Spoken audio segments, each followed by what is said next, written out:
यह कहानी है उत्तर प्रदेश के जनपद सीतापुर की सबसे क्रूरतम और घिनौने बलात्कार तथा कुकर्म से पीड़िता कमला देवी की। कमला देवी का सामूहिक बलात्कार 80 वर्ष से अधिक की उम्र में हुआ। ये केस निर्भया कांड से भी ज्यादा दर्दनाक, भयानक और क्रूरतम था। पर बेचारी कमला, जो कि विधवा, दिव्यांग तथा जीवन के अंतिम पड़ाव पर थी, की आवाज बनने ना मीडिया आई, न ही कोई राजनैतिक दल।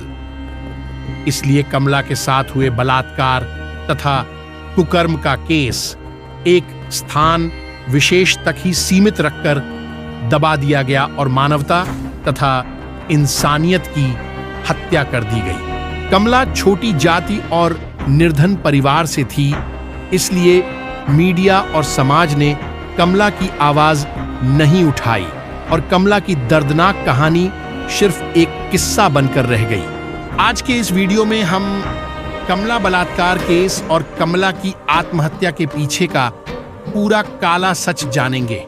शराब की लत इंसान को न केवल आर्थिक रूप से कमजोर करती है, बल्कि उसकी मानसिकता को भी इस तरह तुच्छ कर देती है कि इंसान अपने निजी तथा पेशेवर जीवन को बिगाड़ लेता है। कभी कभी नशा इंसान पर इतना हावी हो जाता है कि उसको अच्छे बुरे तथा सही गलत का पता ही नहीं चलता। फिर जाने अनजाने या अचेतना में कुछ ऐसा कर गुजरता है जिसे समाज एक बड़े कांड के रूप में जानता है और इतिहास के पन्नों पर सदा सदा के लिए एक कलंक कथा लिख जाती है। ऐसी कलंक कथा जिससे उस इंसान के पूर्वजों और आगामी कई पीढ़ियां को समाज के सामने शर्मसार होना पड़ता है। यह कहानी है उत्तर प्रदेश के जनपद सीतापुर की रहने वाली 80 वर्षीय कमला देवी की। कमला जिंदगी के अंतिम पड़ाव पर पहुंच चुकी थी, इसलिए उनका स्वास्थ्य भी अक्सर खराब रहता था। कमला की आर्थिक स्थिति ठीक नहीं थी, इसलिए कमला अक्सर अपनी दवाई लेने पड़ोस के कस्बे में स्थित एक सरकारी हॉस्पिटल जाया करती थी। 16 दिसंबर 2008 को कमला घर से अकेले ही दोपहर के तकरीबन 12 बजे दवाई लेने हॉस्पिटल गई, पर देर शाम तक वह वापस नहीं लौटी, इसलिए उनकी बहू को चिंता होने लगी। कमला के 2 बेटे थे जो इस समय घर से मीलों दूर शहर में रहकर दिहाड़ी मजदूरी का काम करते थे, इसलिए घर पर सिर्फ कमला और उसकी गर्भवती बहू ही थी। कमला की बहू दुलारी, जो कि 7 महीने के गर्भ से थी, उसने अपनी सामर्थ्य के अनुसार पहले कमला को ढूंढने का बहुत प्रयास किया, पर वो कहीं नहीं मिली। फिर दुलारी ने गांव के पड़ोसियों से सहायता मांगी। उन्होंने भी अपने स्तर से अथक प्रयास किया, पर कोहरे और ठंड में कमला को ढूंढने में असमर्थ रहे। उधर जब कमला के दोनों बेटों को यह बात पता चली तो वह रात को ही घर के लिए निकल पड़े। सर्दियों की रात में कमला का गायब होना या रास्ता भटकना सभी को परेशान कर रहा था। कमला को भयंकर मोतियाबिंद होने के कारण दिन में ही उसको बमुश्किल दिखता था, पर वह जाड़े की कोहरे भरी रात में गायब हो चुकी थी और उसके पास गर्म कपड़े भी नहीं थे। कमला की बढ़ती उम्र में कमर झुक गई थी और बिना डंडे का सहारा लिए चल भी नहीं पाती थी। कमला को गायब हुए 18 घंटे से अधिक समय हो चुका था। जैसे तैसे रात गुजारी और सुबह हुई। कमला के गायब हो जाने से गांव के सभी लोग उसके घर के बाहर इकट्ठे थे और कमला के बेटों और बहू को सांत्वना दे रहे थे। सुबह के तकरीबन 10 बजे होंगे, तभी गांव से कुछ दूरी पर घने कोहरे के बीच कमला की रोने चिल्लाने की आवाज सुनाई दी।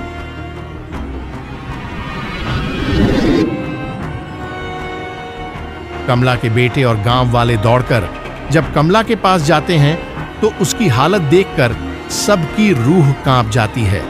कमला अपने बेटों को देखकर यह बताते हुए बेहोश हो जाती है कि रात्रि में उसके साथ कई बार सामूहिक बलात्कार और कुकर्म हुआ है। कमला को तुरंत हॉस्पिटल ले जाया गया और इस प्रकरण की सूचना नजदीकी पुलिस स्टेशन में दी गई।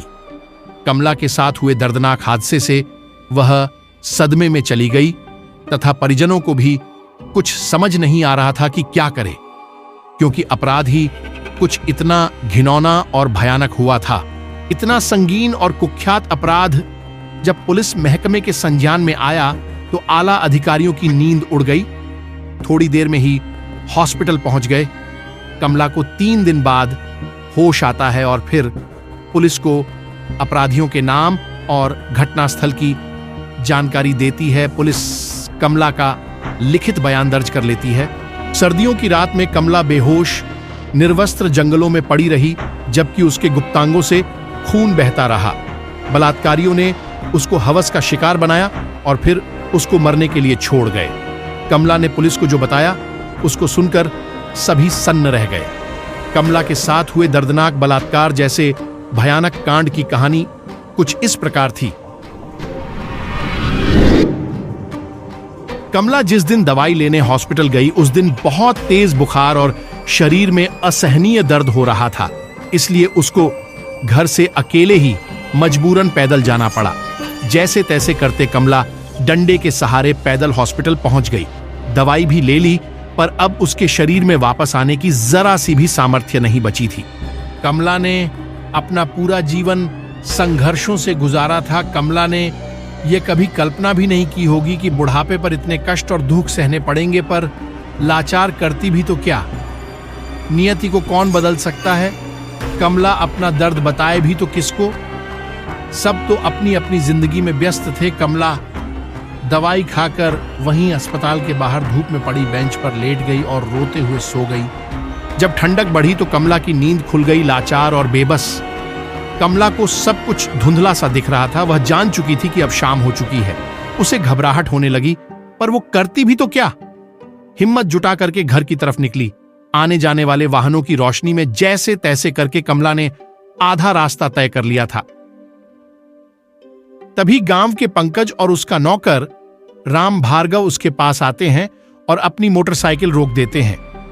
कमला उनकी आवाज से उनको पहचान गई थी। दोनों ने शराब पी रखी थी, फिर भी मजबूरन उसने बड़ी उम्मीद के साथ दोनों से घर तक छोड़ने का अनुरोध किया। पंकज मान जाता है और उसको घर छोड़ने के लिए गाड़ी पर बिठा लेता है। कमला का शरीर ठंड से सुन्न पड़ चुका था। वह जल्द घर पहुंचकर जलते अलाव के पास बैठने का सपना देख रही थी। कमला को जल्द घर पहुंचने की खुशी थी, पर एक खुशी ज़्यादा देर नहीं टिकी। उसने कल्पना भी नहीं की होगी कि उसके साथ क्या होने वाला है, क्योंकि पंकज और राम भार्गव ने कमला को उसके घर न ले जाकर गांव से दूर घने जंगल में ले गए। बेचारी कमला अभी तक उनके मंसूबों से बिल्कुल ही अनजान थी। सुनसान जंगल में पहुंचकर पंकज अचानक गाड़ी रोकता है और राम भार्गव की सहायता से उसको झाड़ियों में खींच ले जाते हैं। दोनों शराब के नशे में धुत थे। कमला जब तक कुछ समझ पाती तब तक उसका चीर हरण हो चुका था। उसने अपने बचने का अथक प्रयास किया, पर दोनों हैवान दरिंदों पर कमला के विरोध का कोई फर्क नहीं पड़ा। दोनों दरिंदे बार बार कमला के साथ बेरहमी से कुकर्म और बलात्कार करते रहे, जिससे कमला के गुप्तांगों से खून निकलने लगा और वो बेहोश हो गई। जब कमला को होश आया तब तक सुबह हो चुकी थी और वह अकेले जंगल में पड़ी थी। भयानक दर्द और गुप्तांगों से निकल रहे खून को देखकर वह परेशान हो उठी। कमला ने चारों तरफ देखा, पर वहाँ दरिंदे नहीं दिखे। उसने अपने कपड़े उठाए और घर की तरफ रोते चिल्लाते हुए निकल पड़ी और गांव के करीब पहुंचते पहुंचते फिर से बेहोश हो गई। कमला के बयान और मेडिकल द्वारा बलात्कार तथा कुकर्म की पुष्टि होने पर दोनों अपराधियों को हिरासत में ले लिया गया, पर कहानी का क्लाइमेक्स अभी बाकी था। एक तरफ कमला का परिवार बेबस, असहाय और लाचार था, वहीं दूसरी तरफ अपराधी पंकज और उसके परिजन हर तरफ से सक्षम, दबंग और पावरफुल लोग थे। कमला और उसके परिजनों को पुलिस से न्याय का पूरा भरोसा था, पर पंकज के पिता स्थानीय विधायक के काफ़ी करीबी थे, इसलिए उन्होंने पुलिस से साठगांठ कर ली और सारे गुनाह राम भार्गव ने अकेले कबूल कर लिए। बलात्कार और कुकर्म जैसे घिनौने अपराधों के जुर्म में राम भार्गव तो जेल चला गया, पर मुख्य अपराधी पंकज अभी बाहर था। कमला का परिवार बहुत दुखी था और दुखी होने के अलावा वह बेचारे करते भी तो क्या। कमला और उसका परिवार अपनी बेबसी और लाचारी को ही अपनी किस्मत समझकर धीरे धीरे पुराने जख्मों को भूलने की कोशिश में लग गए और घर में आने वाले नन्हे मेहमान का इंतजार कर रहे थे। कमला और उसका परिवार अपनी बेबसी और लाचारी को ही अपनी किस्मत समझकर धीरे धीरे पुराने जख्मों को भूलने की कोशिश में लगे थे और घर में आने वाले नन्हे मेहमान यानी दुलारी के बच्चे का इंतजार कर रहे थे। कमला के साथ हुए दर्दनाक हादसे के बाद वह और भी कमज़ोर हो चुकी थी, पर दादी बनने की चाह में भगवान से वह कुछ और दिन जीने की दुआएं मांगती रहती। शायद कमला की दुआएं भी ऊपर वाले ने कबूल कर ली और वो दिन भी आ गया जिस दिन का इंतजार कमला कर रही थी। इस ज़िंदगी से शायद कमला की आखिरी ख्वाहिश यही थी कि वह दादी बनकर ही इस दुनिया से जाए। कमला की दुआएं भी कबूल हो गई थी और वो दिन भी आ गया जिस दिन का इंतजार कमला कर रही थी। इस ज़िंदगी में शायद कमला की आखिरी ख्वाहिश यही थी कि वह दादी बनकर इस दुनिया से जाए। दुलारी को डिलीवरी करवाने के लिए हॉस्पिटल ले जाने की तैयारी चल रही थी। तभी बलात्कारी पंकज का पिता आया और कमला के बेटों को रुपयों की गड्डी थमाकर चला गया। कमला ये सब देखकर हैरान रह गई। दुलारी को डिलीवरी कराने के लिए हॉस्पिटल ले जाने की तैयारी चल रही थी। तभी बलात्कारी पंकज का पिता आया और कमला के बेटों को रुपयों की गड्डी थमाकर चला गया। कमला यह देखकर हैरान रह गई। कमला ने जब अपने लड़कों से पैसों के बारे में पूछा तो पता चला कि वह पैसे बलात्कार केस से पंकज का नाम वापस लेने के बदले मिले हैं। ये कहकर उसके लड़के दुलारी को लेकर हॉस्पिटल चले जाते हैं। कमला पुराने जख्मों को भूलने की कोशिश में लगी थी, पर उसके जिस्म और इज्जत का सौदा उसके ही बेटों द्वारा किया गया। ये सदमा कमला बर्दाश्त से बाहर था। उसके पैरों तले ज़मीन खिसक गई। कमला ने जीने की सारी उम्मीदें छोड़ दी। एक तरफ उसके घर में नया मेहमान आ रहा था, दूसरी तरफ कमला ने घर में रखे केरोसिन तेल को अपने ऊपर डालकर आत्महत्या कर लिया और अपनी जीवन लीला को समाप्त कर दिया।